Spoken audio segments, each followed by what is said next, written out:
Hi everyone, for tonight's Nightcap and review, I'm having a water, and tonight I'll be discussing Order of Swans by Jude Deveraux. Now this is an arc I downloaded off of NetGalley, and it is part of HTP, Harlequin Trade Publishing, of which I'm on the influencer team. That means I'm auto-approved for any books I apply for on NetGalley, and that's what happened in this instance. I do not receive financial compensation. Of course, I'm always going to give my honest opinion. Unfortunately, I did have to DNF this book at 16%. If DNF videos are not your cup of tea, that's okay. Feel free to keep scrolling. Remember, not every book is for every reader, and this book was just not for me.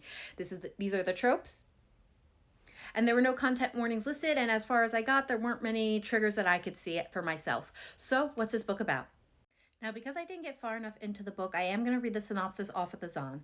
To Kaylee Ahrens, a PhD student and expert in folklore, fairy stories have always had a power and allure beyond mere entertainment. It's only when Kaylee accompanies her lifelong friend Joby on a visit to his home that she realizes how much she still has to learn. Bellis isn't the remote island that she believed it to be. It's another world, a stunningly beautiful and seductive one with its own royalty, its own rules, and inhabitants who breathe life into the tales she were taught were fiction. Kaylee's presence is no simple holiday. She has a mysterious connection with Joby and Bellis and abilities that may help determine the world's fate. Tasked with locating a lost prince, Kaylee and her companions, the enigmatic, I'm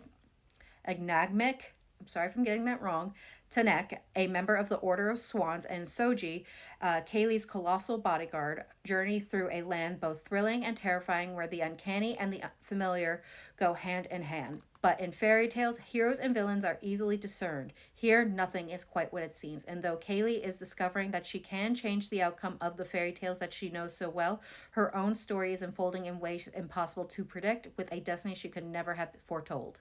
So what are my thoughts? Again, I did DNF this at 16%. Now, generally, I do try to give it till 30% before I make the determination as to whether or not I'm going to DNF a book.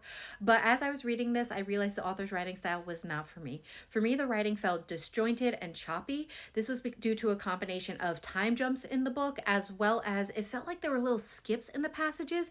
And those two combined just left me confused and asking questions as to what was going on, and I was not enjoying that. Next is the FMC, who I just was not vibing with for a couple different reasons. The book starts off with her thesis being thrown out by her advisor for being unoriginal, which that whole process felt weird to begin with. So when she's talking with her friend Jovi, she realizes he's from an island nation that is isolated and doesn't allow outsiders. So her first thoughts are, hey, can I go to your home country and get these untold stories so I can use them in my paper to my benefit? While they might be just stories, that just felt a little too colonial for my liking. Next, as a character, she was just very clueless and accepting of anything. She was never asking questions about what she saw about going on around her. And when she did ask questions, she was just too easily accepting of those answers. Like, she finds out there's an implant in her arm and it doesn't register with her. Like, she does not care and she just moves on about her life. I would ask questions if there's an implant in my arm. That's something you ask questions about. Overall, this was just not the book for me. But if this sounds like a book you want to try, I strongly encourage you to give it a try for yourself. And I hope you love it. And I hope everyone has a good night and happy readings.